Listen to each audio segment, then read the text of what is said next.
un gusto tenerte por acá, como siempre. Víctor, muchas gracias por la invitación. Encantado. No, gracias a ti. Pues muchos temas, me gustaría empezar contigo con lo externo, porque estamos viendo el tema comercial China, Estados Unidos, el tema de Estados Unidos con Norcorea, Argentina también pidiendo apoyo financiero al FMI, muchos temas en el ambiente que no ayudan. Sí, efectivamente hemos vislumbrado la salida de capitales de los mercados emergentes, vimos el efecto en Brasil, también con Argentina, que solicitó el apoyo al Fondo Monetario Internacional. Y en cierta medida, Víctor, esto responde a las alzas de las tasas de interés de la FED, y que normalmente cuando se han dado alzas de manera recurrente en las tasas de interés de la FED, los países emergentes, las economías de los países emergentes comienzan a sufrir, ¿no? Sufren, sí. Sufrimos. Gracias a Dios, no es el caso de México. La economía mexicana se muestra sólida, con un crecimiento constante. Seguimos en un pleno crecimiento. Para el IMEF existe una perspectiva de que nuestro país crecerá en un 2.2% del Producto Interno Bruto este año. Sí, aunque como dices, todo parece indicar, lo dice el IMEF hoy, que esta gradualidad de la FED podría terminar pronto, ¿no? Y eso ya lo están anticipando los rendimientos de los bonos del Tesoro, y bueno, eso también ha traído presiones para nuestra moneda. Desde luego que sí, esos y otros riesgos también de carácter geopolítico. Recordemos que la inflación en Estados Unidos, las presiones inflacionarias en Estados Unidos derivadas de la reforma fiscal del presidente Trump y del déficit que se requiere revertir y que se busca revertir con los bonos del Tesoro americano, están presionando mucho a la moneda en conjunto con las declaraciones proteccionistas del presidente Trump, y esto hace que el dólar se fortalezca de alguna forma y genere presiones cambiarias en nuestro país, ¿no? Sí, claro. Nos decías, el IMEF mantiene su pronóstico de crecimiento en 2.2% para 2018. De hecho, por tercer mes consecutivo lo mantiene. Y una buena noticia es que están revisando a la baja, poquito, pero a la baja la expectativa de inflación, ¿no? De 4.1 a 4%.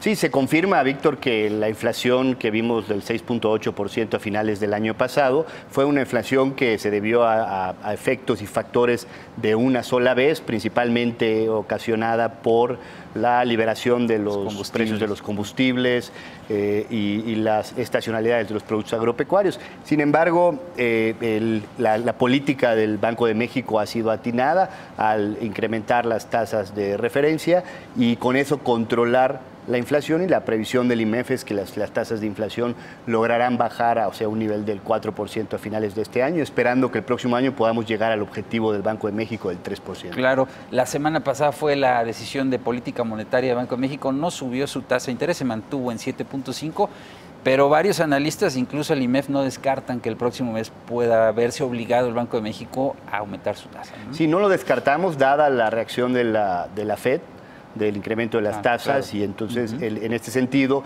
el Banco de México esperamos que reaccione en consecuencia y pudiera en el mes de julio, en su revisión de tasas, poder incrementar la tasa de referencia. Claro.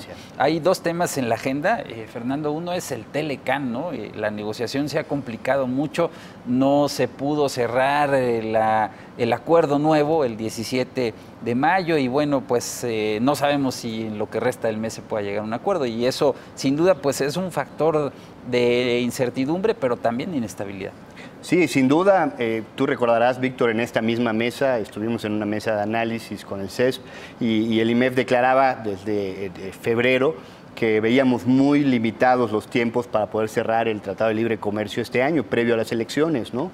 Esto se confirma actualmente y a nosotros, sin duda, nos parece que las ventanas para cerrar la renegociación del Tratado de Libre Comercio cada vez son más reducidas, precisamente por los tiempos políticos que se dan tanto en México como en Estados Unidos. Es una combinación de ambos factores. Evidentemente, ambos mandatarios, tanto el presidente Trump como el presidente Peña Nieto, hubieran querido llegar a sus elecciones con un acuerdo preestablecido, y creemos que todavía pudiera haber espacio para mandar una señal de un preacuerdo, no necesariamente que entre en vigor este año, pero que pudiera entrar en vigor en el año 2019.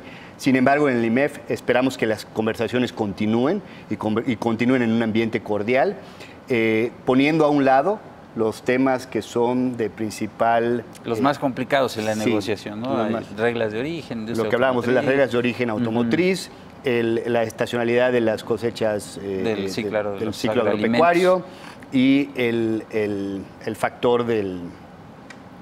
Bueno, la resolución de controversias. La resolución de controversias, la cláusula 11. Exactamente, la cláusula de terminación. Y luego tenemos el proceso electoral, dice el IMEF, está en pleno apogeo y me llama la atención, Fernando, este exhorto que hacen al electorado para que se informe debidamente con miras a tomar su decisión de voto y también comparar plataformas, ¿no? Me parece oportuno también. Sí, sin duda hay que tomar un voto razonado. Recordemos, Víctor, que esta elección está muy cargada por un voto emocional, muy cargada por la emoción. Dos emociones están dominando en esta elección, el enojo y el miedo. Y lo que en el IMEF estamos exhortando es a que la gente conozca las plataformas políticas y de propuestas que cada candidato ha presentado, que las evalúe y las analice. Lo que también nos parece es que estas campañas han sido han quedado a deber en propuestas técnicas fundamentadas y sustentadas en factores técnicos económicos. Entonces, se ha hablado mucho en estas campañas de qué hay que hacer, pero nadie ha hablado de cómo hacerlo y cuáles serían las acciones para llevarlo a cabo y cómo financiarlo. Entonces, en ese sentido, el IMEF el próximo martes presentará a la opinión pública su agenda 2019-2024, que es el compendio del trabajo de nuestros 17 comités técnicos nacionales, en donde presentaremos hoy sí con fundamentos técnicos las propuestas que consideramos que los candidatos de los partidos, de cualquiera de los partidos, debieran de incorporar en pro de un beneficio para México. Pues estaremos atentos a esa agenda que sin duda se vuelve muy útil en estos momentos y si nos lo permites te estaremos invitando para comentarlas aquí. Aquí estaré las veces que me invites, Víctor. Fernando López Macari, gracias. Gracias a ti. La trayectoria descendente